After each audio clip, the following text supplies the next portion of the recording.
Halo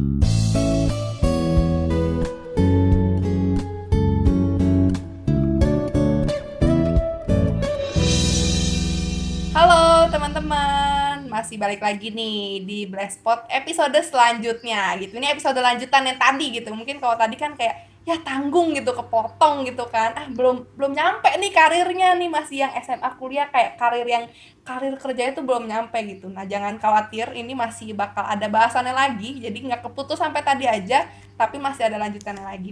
Saran Iya, aku betul. ini sih, kalau kalian mau, maksudnya mungkin yang baru udah kuliah semester akhir atau ke semester awal pun nggak masalah. Coba ini deh, apa namanya tuh, bikin LinkedIn, tau nggak? Bener LinkedIn. Wah, Iya, itu tuh betul. banyak banget ilmu yang kalian dapet secara gratis, dan itu tuh relasinya juga Betul. oke gitu, maksudnya karena mereka tuh, apalagi mereka profesional muda ya, yang kayak udah tahu nih teknologi, dan mereka tuh mau share tentang ilmu-ilmu yang mereka punya tuh secara gratis ke kita. Jadi Bener. mungkin saran dari aku tuh kayak coba deh, maksudnya buka LinkedIn, coba-coba bikin profile LinkedIn, karena sedikit banyak itu juga lumayan mirip-mirip kayak CV deh gitu, maksudnya susunan urutannya kayak Yes, gitu-gitu. Itu betul. tuh membantu banget gitu. Khususnya ini sih buat yang masih semester baru juga, maksudnya masih maba mungkin gitu ya. Jangan malas untuk explore gitu. Jangan kayak masih semester 1 nanti aja gitu kan. Nanti aja semester depan lah baru mulai. Justru karena masih semester 1 masih ibaratnya kayak mata kuliah, biasa masih mata kuliah umum kan semester awal tuh. Terus Ya. kayak masih nyantai juga, itu sebanyak mungkin explore gitu. Karena kalau misalnya udah nanti semester atas itu bebannya udah lebih berat lagi gitu kan. Entah mungkin semester Iya. 3 24 SKS itu kan, panik tuh kan 24 SKS, atau enggak mulai Panik nggak? mulai semester 5 semester 7 tuh udah mulai cari ke magang-magang gitu. Jadi waktu semester Ya. awal coba explore aja gitu. Terus kayak media informasi tuh kan udah lewat Instagram, lewat apa tuh banyak banget gitu kan. Tinggal cari yang lagi hiring kan, entah itu volunteer atau organisasi, tuh banyak banget kesempatan yang terbuka gitu. Jadi jangan males kayak nanti lagi, dinanti-nantiin gitu, nanti lagi malah kehilangan kesempatannya gitu. Ya, benar. Iya. Bener. Nah, tadi nih udah sempet ada yang ngomong dikit nih ya. Cihana juga nyebut CV, terus Tasya juga nyebut CV. Nih aku mau nanya nih buat ke Cihana, atau mungkin Tasya juga boleh sharing gitu ya. Kira-kira ada nggak sih tips and trick untuk kita nyusun isi CV kita gitu kan? Kayak apa aja sih yang harus dimasukin nih dalam CV gitu? Kayak yang penting-penting apa aja gitu, yang bakal dilihat perusahaan tuh apa aja kira-kira untuk tips and trick membuat CV. Siapa dulu nih? Tasya dulu atau aku dulu? Aku ntar Cici ini kali ya. Aku kan masih pemula nih. Cuman kalau dari yang sebenarnya itu sih, kan sekarang banyak banget kan media informasi untuk dapetin kayak tips-tips tentang CV dan interview. Bahkan guys, di TikTok pun, yang kayak TikTok tuh kan dulu dikiranya aplikasi yang cuma dance doang. Sekarang tuh banyak banget informasi, kayak orang-orang HRD mereka bikin TikTok tentang tips CV, tips interview gitu. Di situ tuh kita bisa banyak banget belajar, dan salah satunya yang aku belajarin sih ini sih, kayak CV tuh nggak usah rame-rame, karena dulu tuh aku kayak gitu, kayak bikin CV tuh sewarna-warni mungkin, Betul. gitu kan, Pakai fotonya, elemen-elemen, ya kayak ornamen. elemen gitu. Guys, HRD juga pusing kayaknya bacanya gitu kan. Cuma sekarang udah tobat gitu kan. Sekarang udah tobat. Terus yang kedua ini sih, kalau kita tuh masukin lamaran ke satu perusahaan di job role itu, usahain pengalaman kita tuh, cari pengalaman yang sesuai aja sama job desk-nya gitu. Maksudnya Betul. misalnya gimana ya, maksudnya kamu daftar jadi apa ya, misalnya jadi apa ya, misalnya jadi apa nih, bantuin dong. Jadi apa ya, jadi IT misalnya. bingung nih. Jadi Jadi IT gue bisa contohin nih, itu- nih. Iya, coba Misalnya contohin. nih, kayak kalian jurusan IT, terus kalian mau daftar ke posisi IT juga nih. Jadi ini udah selaras ya, ini udah cocok nih, jurusan IT, terus dia mau daftarnya ke divisi IT juga. Nah, terus ternyata di pengalaman kalian tuh kalian pernah ada menang lomba, tapi tuh lombanya tuh yang gak relate. Misalnya kayak lombanya tuh lomba ngegambar, terus itu udah zaman SMA gitu. Atau nggak kayak kalian menang lomba olahraga tapi lompat tinggi, itu kan nggak relate ya, kayak nggak ada hubungannya sama IT nih bun gitu kan. Mohon Bener. maaf nih Maksudnya gitu. tuh bukan salah, bukan bukan salah, nggak apa-apa kalian punya pengalaman itu, punya Bener. banyak pengalaman tuh bagus. Betul. Tapi tahu di mana kalian menempatkan itu Yes, gitu. Kalau disesuaikan kalian punya, disesuaikan. ya kalau kalian daftarnya misalnya di divisi DKV desain, terus kalian pernah punya pernah juara gambar, itu that's okay gitu, masukin Benar, itu. Jadi sesuaiinlah pengalaman kalian yang banyak tadi itu, yang udah kalian cari nih selama kuliah gitu kan, ke job desk yang emang kalian apply pada saat itu gitu. Benar. Terus Dan ini satu lagi waktu sih. waktu juga nggak sih, kayak misalnya kita Iya. tuh lombanya ternyata itu SMP, kayak ya ampun udah Iya. udah lewat Nah, banget ini gak sih benar gitu sih. kan. Ini kayak tadi gue mau ngomong, nah itu relate sama Facil. Maksudnya tuh ini nggak usah masukin pendidikan kalian dari TK. Bener. Cukup masukin kuliah, maksudnya ya SMA masih oke lah, cuma maksudnya kuliah juga udah cukup gitu. Maksudnya kadang tuh ada teman-teman gue yang kayak masukin tuh dari TK di sini, SD di sini. Bener. Guys, maksudnya TK gitu, TK tuh kenapa harus dimasukin, kan bingung Iya, gitu. bener. Itu sih paling. Untuk menunjukkan kalau dia tuh lulus loh. Iya, maksudnya ya Dia nggak itu. loncat gitu, nggak loncat tingkat. Ini lucu banget guys, kayak masukin TK. Mungkin dia konsepnya ini, kalau menurut aku di CV tuh ada banyak mungkin orang yang berpikiran sebanyak mungkin tuh makin banyak makin bagus gitu. Jadi kayak pendidikan nih, semakin banyak gua list ke bawahnya makin bagus gitu. Tapi justru kadang-kadang hal itu tuh kurang relate dengan Iya, waktunya dan posisi yang kita apply gitu. Jadi tetap harus disesuaikan juga sih gitu. Kalau dari Cihana kira-kira gimana nih, Ci? Ya, apa yang tadi diomongin sama Tasya, setuju ya. Yang pasti di CV itu hal-hal yang penting yang jadi informasi tentang kita itu harus ada di CV. Yang pasti data pribadi ya, data pribadi, nama yang jelas. Tapi zodiak nggak perlu kan, Ci? Gak perlu. Usah Makanan kali. favorit gak usah. Makanan favorit. Favorit Maafin Bisa. Mifi. Makanan minuman. Bisa. nama jelas sudah pasti ya, nama jelas, alamat di mana kalian bisa dihubungi, lalu cantumkan nomor handphone yang bisa dihubungi. Bener. Karena pengalaman gini loh, karena pengalaman dia mencantumkan nomor handphone ya, tapi waktu dihubungi untuk diwawancara Bisa ya. nggak bisa tuh. Iya, benar. Gitu ya. Jadi itu kan fatal banget ya. Iya, benar. Udah mau diwawancara, udah dipanggil, udah masuk kualifikasi gitu kan, sesuai dengan apa yang diharapkan, mau ditelepon, dihubungi nggak bisa. Benar. Itu jadi pastikan tuh nomor handphone itu jangan sampai angus tuh Iya, di benar. Atau HP jangan kamu, typo di juga, HP jangan kalian. typo ya. Nah itu iya benar, harus dilihat, harus betul-betul angka-angkanya tuh benar gitu, jangan sampai sulit untuk dihubungi, itu penting banget ya. Lalu latar belakang pendidikan itu juga penting, yang menunjukkan kualitas kita ya, kualitas kita dari hasil pendidikan kita yang sudah dilalui gitu. Terus kalau ada pengalaman kerja itu sih udah pasti ya dimasukin betul. tadi yang sesuai, memang yang sesuai ya, yang relate sama apa yang akan di bidang yang akan dikerjakan di situ, di perusahaan itu gitu. Pengalaman organisasi bisa ya jadi pertimbangan buat yang first graduate ya. Kalau misalnya kayak Facil nih kan lebih banyak aktifnya di organisasi ketimbang yang magang-magang ya. Ada magang-magangnya gitu, bisa dimasukin. Untuk pengalaman organisasi memang nanti pihak perusahaan itu akan melihat ini apa sih, transkrip nilai. Yes. Kan transkrip nilai kan pasti biasanya diminta ya, disertain Benar. ya. Dan ternyata kalau IPK-nya pas-pasan, maaf ya gitu, 2,5 gitu ya, tapi kamu tuh aktif banget di pengalaman organisasi, ya buat saya sih itu si pengalaman organisasi kamu itu nggak akan terlalu ngaruh banyak gitu. Benar. Ya artinya manajemen waktu kamu, manajemen waktu kalian, manajemen dirinya itu nggak bagus gitu.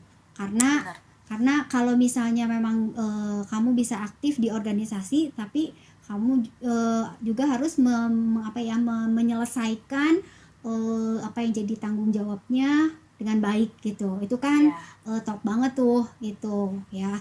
Layaklah untuk menuliskan pengalaman organisasi itu banyak gitu buat first graduate yang belum punya pengalaman kerja gitu ya. Lalu bisa juga tuh dimasukin achievement. Achievement Benar-benar. apa tuh? Hasil-hasil kerja, hasil-hasil karya waktu kalian kuliah. Kan biasanya suka ada ini ya, suka ada apa sih, kerja sama bareng tuh sama temen tuh.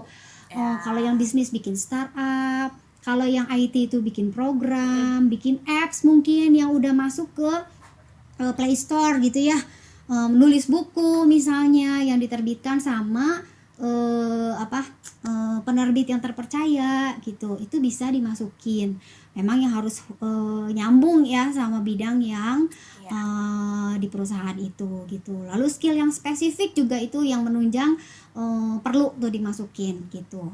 Plus training yang kalian ikuti itu juga boleh ditulis gitu. Jadi menunjukkan kalian mau upgrade diri, mau maju, mau berkembang gitu. Benar-benar. Boleh masukin juga kayak personalities ya, kepribadian kita.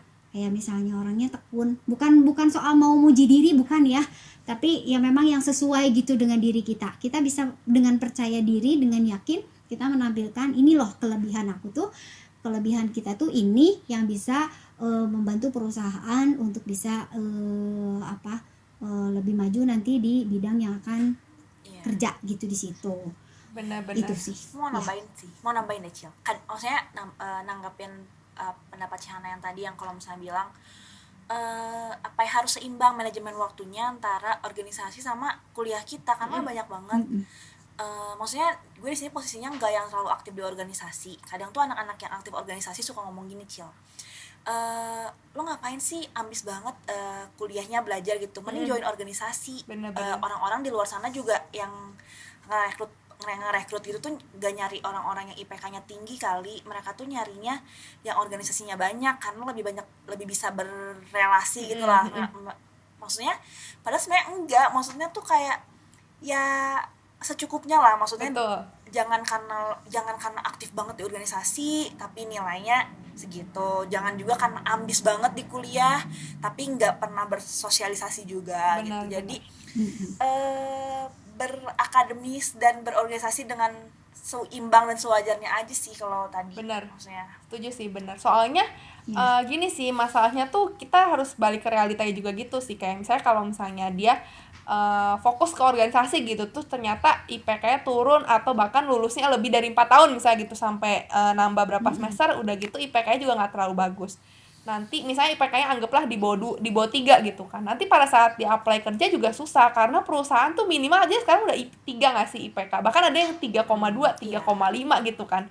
Udah makin tinggi tuh standarnya gitu. Nah, lu punya organisasi pengalaman organisasi setumpuk gitu, tapi ternyata IPK lu tidak memumpuni gitu, kayak masuk ke realitanya sekarang gitu. Nah, itu kayak bakal susah juga sih gitu. Tapi emang penting kata Tasya tadi harus seimbang gitu. Seimbang antara akademik, organisasi maupun kegiatan lainnya itu harus seimbang sih semuanya gitu. Benar-benar. Iya. Tuh. Nah, kalau misalnya tadi kan kita udah sempat bahas tentang tips and trick membuat CV gitu, atau isi-isinya tuh yang penting-pentingnya apa aja, yang jangan-jangannya tuh apa aja gitu. Nah, kalau misalnya di perusahaan atau misalnya kita ngelamar kerja tuh biasa habis CV tuh lanjutnya tahap interview nih. Kayak misalnya, screening CV kita udah lolos nih sama HRD. Terus biasanya dihubungi atau dipanggil untuk interview. Nah, kita mau nanya juga nih aku mau nanya ke Chihana sama ke Tasya juga, ada nggak sih tips and trick untuk interview gitu supaya kayak kita tuh bisa outstanding gitu kayak di mata HRD ya, biasanya nge-interview tuh kayak wah ini anak oke nih, ini anak menarik nih gitu. Kira-kira apa aja tuh? Buat interview ya. Yang pertama sih pastikan dulu ya infonya ya, bener nggak itu infonya, itu kamu dipanggil oleh perusahaan itu, bukan dimanfaatkan oleh orang-orang yang nggak bertanggung jawab ya. Bener. Karena sekarang cukup banyak ya yang kayak gitu ya, kayaknya dia tahu gitu kita ngelamar ke situ, terus ya dipanggil interview pada jam segini hari ini. Kadang-kadang saking senengnya kita nggak teliti gitu ya, jangan sampai, amit-amit sih jangan sampai hal itu terjadi, tapi memang perlu di cross check ya, perlu di cross check tentang kebenaran itu gitu, itu yang penting. Lalu cari info tuh tentang perusahaan itu, benar ya, soal tujuannya, soal visi misinya, lalu gimana budaya kerja di perusahaan itu, hal-hal yang berkaitan dengan bidang yang kamu minati, yang kalian minati, yang nanti kalian kerja di situ gitu. Itu perlu dicari tuh infonya Riset ya, Ci, gitu riset ya. Lalu nge-research dulu soal perusahaan itu, soal budaya kerjanya dan bidang yang kalian minati. Pahami tuh, baca, pahami. Jadi nanti waktu wawancara itu kalian itu bisa menghubungkan jawaban kalian itu dengan budaya perusahaan itu, dengan visi misi perusahaan itu gitu. Jadi apa ya, itu nilai plus ya buat kalian ketika diwawancara gitu. Nah, ini yang penting juga sih, yang kadang-kadang suka bukan diabaikan ya, jadi dianggap nggak terlalu penting gitu ya, soal penampilan nih gitu. Walaupun nanti misalnya wawancaranya oleh perusahaannya startup, kan kalau startup itu kan orang-orang muda semua ya, orang-orang yang kekinian gitu. Jadi nanti kalau wawancara udahlah pakai celana jeans, pakai kaos, pakai jaket jeans gitu, kayak gitu aja gitu. Enggak ternyata enggak gitu. Jadi tetap harus datang dengan rapi gitu ya. Tetap datang dengan rapi. Walaupun itu perusahaannya yang kekinian lah gitu ya, ataupun bidangnya itu bidang yang kekinian gitu, di apa yang memang lagi booming gitu sekarang. Tetap wawancara itu harus pakaiannya rapi dan sopan ya, celana panjang, bersepatu, pakai kemeja. Lalu rambut rapi ya, penampilan diri rapi, memberikan kesan kalau kalian tuh memang datang ke situ dengan niat untuk wawancara, untuk kerja gitu ya. Kalau dilihat dari penampilan, kesan pertama ketika ngelihat penampilan itu bisa mengurangi nilai bisa mengurangi nilai gitu. Berbeda kalau misalnya itu soal seni ya, berbeda dengan kalau bidang seni gitu, itu kan kadang-kadang memang suka beda sendiri ya kalau soal seni nyentrik gitu. Tapi secara umum itu harusnya seperti itu ya, penampilan rapi. Jadi terus waktu diwawancara itu harus menunjukkan kita yakin diri, kita kenal dengan diri kita tahu dengan diri kita, kelebihan kekurangan kita, lalu percaya diri itu ya waktu menjawab, dari cara duduk, cara melihat pewawancara, cara menjawab, gestur tubuh itu, terus sigap dan konsentrasi kita itu dilihat tuh waktu wawancara, dinilai ya. Benar. Tentu diharapkan kan jawabannya nyambung ya dengan apa yang ditanyain benar. Gitu. Kalau nggak nyambung kan bingung lagi ya nanti pewawancara ini pertanyaan kemana, jawaban kemana. Nah, mau latihan sama temen dulu juga boleh gitu. Latihan di kaca gitu ya. Latihan. Siapa Cil, gue mau di ini nih, mau wawancara, ya tolong dong latihan dulu gitu. Ya boleh, nggak apa-apa. Nanti Facil yang nanya gitu ya, nanti Tasya yang jawab gitu ya. Nah ini yang satu lagi nih yang nggak kalah penting, datang tepat waktu. Bener ya, gitu. Bahkan kalau bisa sebelumnya nggak sih? Betul banget. Sebelum waktu yang ditentukan. Jadi bukan kalau wawancara jam 10 datang jam 10 gitu. Itu mah pas-pasan ya, dan boleh masuk kategorinya telat itu sih. Jadi kalau 9.45 misalnya wawancara jam 10, 9.45 itu paling mepet ya.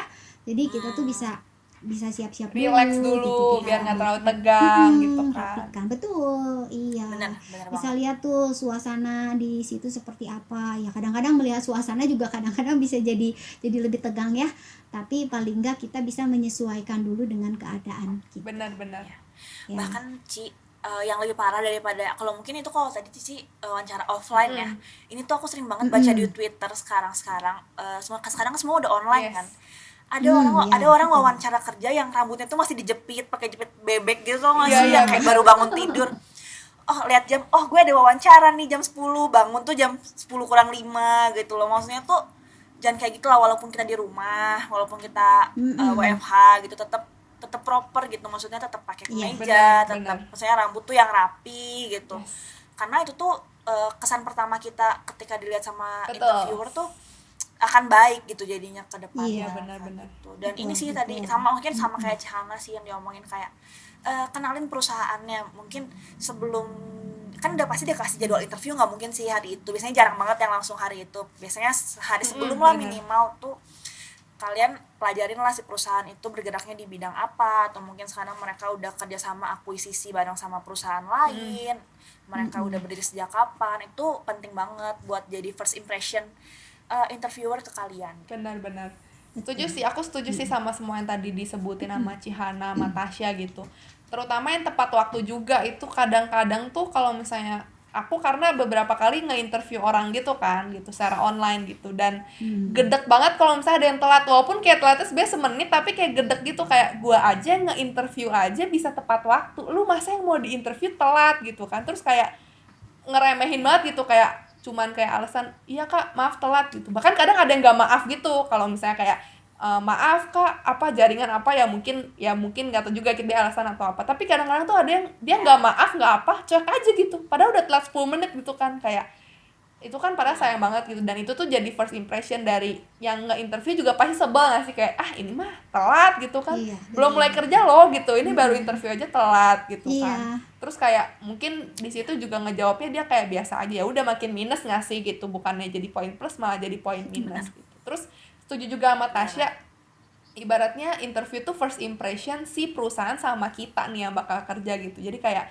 semuanya tuh bakal kelihatan gitu di interviewnya gitu. Kalau misalnya di CV kan mungkin kayak kita nulis yang bagus-bagusnya aja gitu kan, kalau misalnya di interview tuh nggak kelihatan karena kan based on tulisan juga, dan mungkin kita agak lebihin dikit gitu, tapi pas di interview tuh kelihatan gitu. Dan setuju juga sama poin riset tadi gitu, kita cari tahu juga tentang perusahaannya, tentang role-nya kita gitu, kayak job desk-nya dari kerjaan divisi yang kita ajuin tuh apa aja, kira-kira ngapain aja gitu. Karena biasanya nih pertanyaan-pertanyaan basic yang ditanya sama perusahaan tuh kayak apa yang kamu ketahui tentang perusahaan ini, apa yang kamu ketahui tentang si pekerjaan ini gitu kan. Itu kan basic banget. Jadi kalau misalnya kita di situ aja udah stuck, udah bingung, ya gimana mau jadi poin plus untuk kita gitu. Benar sih gitu.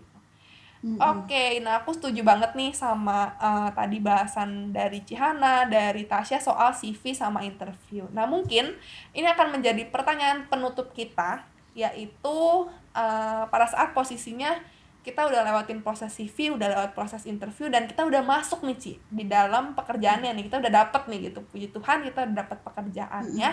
Nah gimana caranya untuk kita enjoy, untuk kita betah di pekerjaan dan di perusahaan itu untuk waktu yang lama gitu. Jadi kayak mungkin ada yang tahu istilah job hopper itu, jadi kayak loncat-loncat gitu loh, kayak sebulan ke sini, sebulan ke sana, karena nggak betah gitu, alasannya tuh nggak betah, nggak enjoy.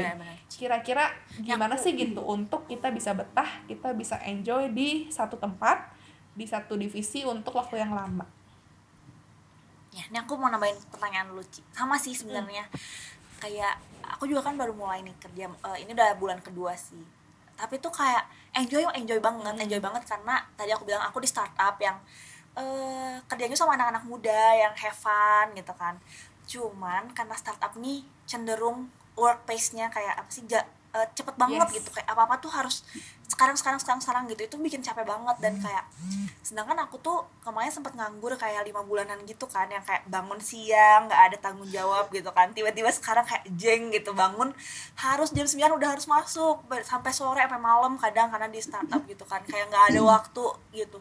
Kadang tuh bikin kayak ini kerjaan tuh enak banget nih, gue enjoy di sini, tapi lama-lama tuh karena workplace-nya tuh bikin stres juga gitu kan. Nah itu gimana tuh cara ininya ngadepinnya?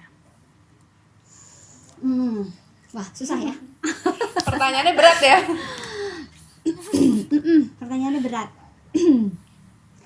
Buat betah di satu tempat, di satu kerjaan emang tergantung dari orangnya juga ya, Acil ya, Tasya ya. Kalau mau betah di salah satu perusahaan untuk jangka waktu yang lama, itu memang tergantung dari orangnya. Karena ada orang-orang yang memang gak betah lama-lama tuh kerja di satu perusahaan. Karena menurut pendapat dia, kalau lama-lama, terlalu lama kerja di perusahaan itu, dia nggak bisa berkembang, dia merasa nggak bisa berkembang, gitu ya. Dan memang dia punya punya personalitinya yang memang senang berpetualang, gitu. Jadi nggak betah tuh di satu tempat itu aja. Jadi kalau sudah 3-4 tahun kerja di situ, itu harus pindah, cari pengalaman baru. bukan karena ada masalah ya, bukan, tapi karena memang dia senang dengan tantangan baru, Explore senang gitu ya. dengan senang dengan mengeksplor segala hal gitu yang baru, senang gitu. Walaupun di perusahaan awalnya itu sebetulnya dia ditawarin naik jabatan ya, ya. ya, gajinya naik gitu supaya dia tetap di situ karena kinerjanya bagus, bukan alasan 1 bulan gak betah tanpa alasan yang jelas terus pindah lagi gitu ya, 2 bulan gak betah tanpa alasan yang jelas pindah lagi, gak gitu.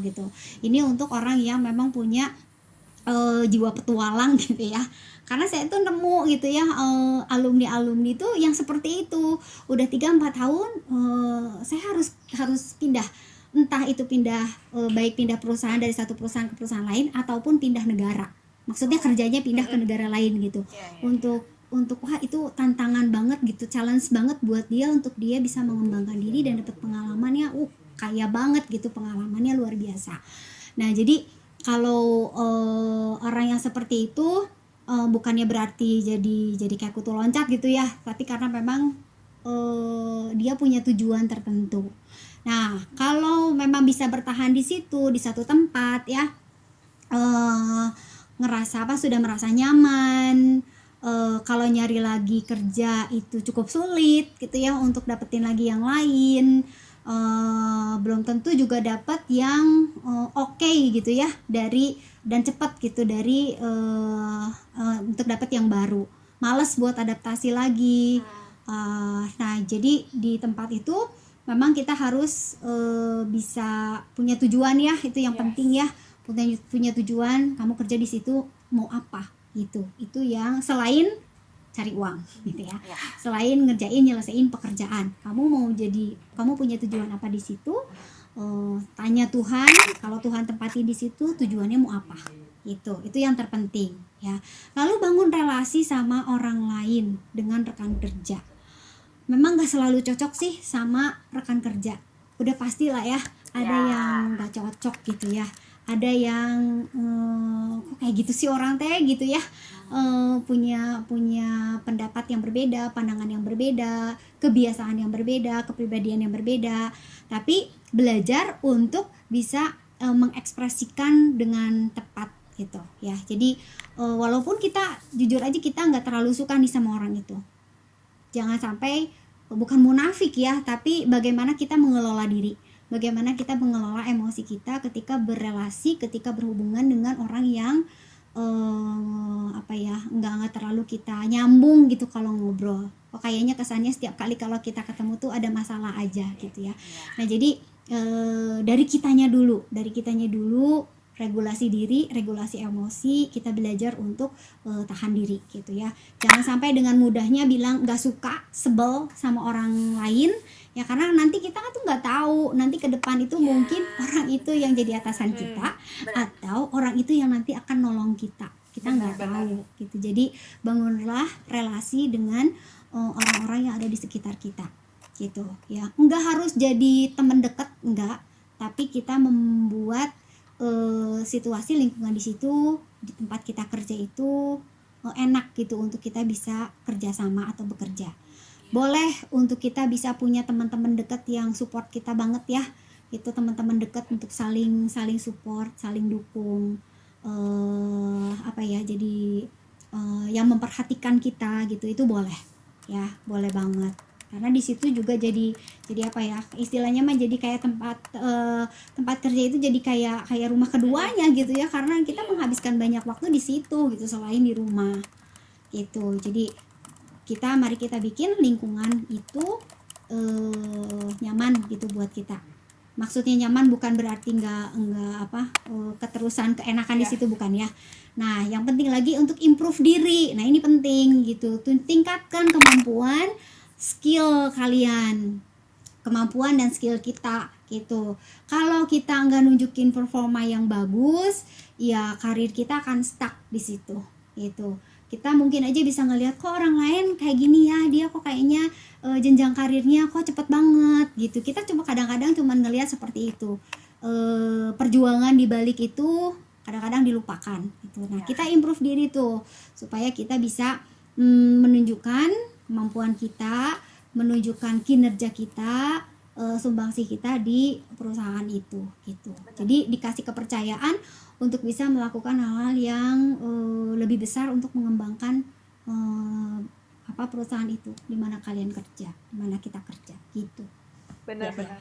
Setuju sih sama yang terakhir, improve tuh karena jangan mentang-mentang kayak kita udah kerja nih kayak ya udah stop belajar gitu. Tapi enggak gitu. Justru karena yang namanya belajar tuh kan kapanpun dan dimanapun ya. Jadi walaupun kita udah selesai kuliah nih, mungkin kalau misalnya SMA kuliah tuh kita masih belajar lah gitu. Tapi walaupun kita udah lulus tuh bukan berarti kita berhenti belajar gitu. Tapi kita harus terus mau belajar itu sih. Kalau dilihat kayak aplikasi kayak ada lowongan kerjaan tuh pasti kan kayak ada mau belajar gitu kan, salah satu syaratnya tuh pasti yang selalu ada gitu kan. Nah itu jadi harus mau terus belajar sih, haus ilmu gitu ibaratnya tuh kayak pengen tahu lagi, pengen bisa lagi yang baru nih, pengen ini gimana sih, kepo gitu sama yang baru-baru, apalagi yang digital gitu. Sekarang kan makin banyak lagi tuh ilmu-ilmu yang tentang teknologi gitu kan khususnya gitu. Jadi jangan puas diri, harus tetap mau improve juga. Dan yang itu sih tadi yang Cihana bilang, yang bangun relasi juga itu penting. Tadi kan Tasya sempat udah bilang juga ya bangun relasi gitu, karena bangun relasi itu seluas-luasnya. Siapa tahu gitu, kita nggak ada yang tahu nih gitu, siapa tahu dari cuma kenalan kita, dari teman kita tuh kita bisa dapat bantuan dari dia gitu kan, atau justru kita yang bisa bantu dia mungkin gitu kan. Tahu. Benar-benar setuju sih. Nah dari Tasya ada closing statement gitu mungkin, Tas? Kalau dari aku apa ya, terakhir mungkin ini sih, aku juga pernah dengar dari orang waktu aku lagi galau-galauin di tentang perkariran ini tuh,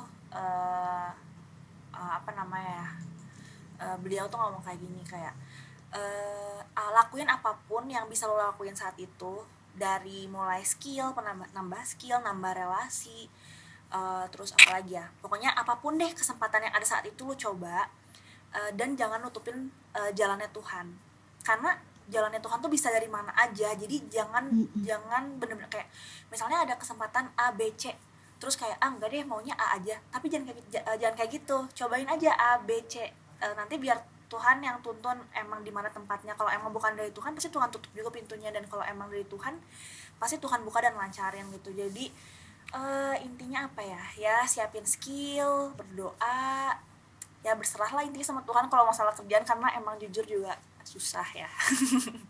Nah gitu aja. Kalau dari Cihana mungkin Ki ada closing statement Ki? Ya, untuk kerja ya, berkaryalah di situ dimanapun kalian nanti ditempatkan, tunjukkan kinerja yang terbaik ya, kinerja yang terbaik, karena itu jadi saksi ya, itu jadi saksi kita di tempat itu, dan kita jadi berkat di tempat itu gitu. Karena kadang-kadang orang tuh akan melihat ya, ini siapa nih, orang Kristen gitu ya, kok kayak gitu ya. Jangan sampai seperti itu, tapi kita tunjukkan bahwa kita itu orang-orang yang punya kualitas yang baik gitu, punya karakter yang baik, punya kinerja yang baik, bisa dipertanggungjawabkan di hadapan manusia dan di hadapan Tuhan gitu. Benar-benar tetap jadi berkat ya dimanapun kita berada, dimanapun kita ditempatkan sama Tuhan, tetap harus jadi berkat gitu. Benar sih, setuju. Nah mungkin dari segini aja nih obrolan kita, tadi udah cukup panjang juga gitu kan, dari awal nih mungkin tadi dari sempat bahasan dari SMA, terus sekarang juga udah lanjut bahasan kuliah ke karirnya gitu, ke bagian kerjanya gitu kan, dari persiapannya apa aja yang harus disiapin, terus kira-kira kita harus ngapain nih mumpung sekarang mungkin masih ada yang kuliah gitu kan, semester awal, masih semester tengah, atau mungkin udah semester akhir juga, kira-kira apa aja yang harus kita siapin. Nah semoga podcast ini bisa ngasih banyak insight buat kalian, dan semoga keluar selesai dengar podcast ini kalian bisa dapat sesuatu yang positif yang bisa kalian aplikasikan juga. Oke, segitu aja dari aku, dari Tasya dan juga dari Cihana. Sampai ketemu di kesempatan lainnya. Bye. Bye. Selamat berkati.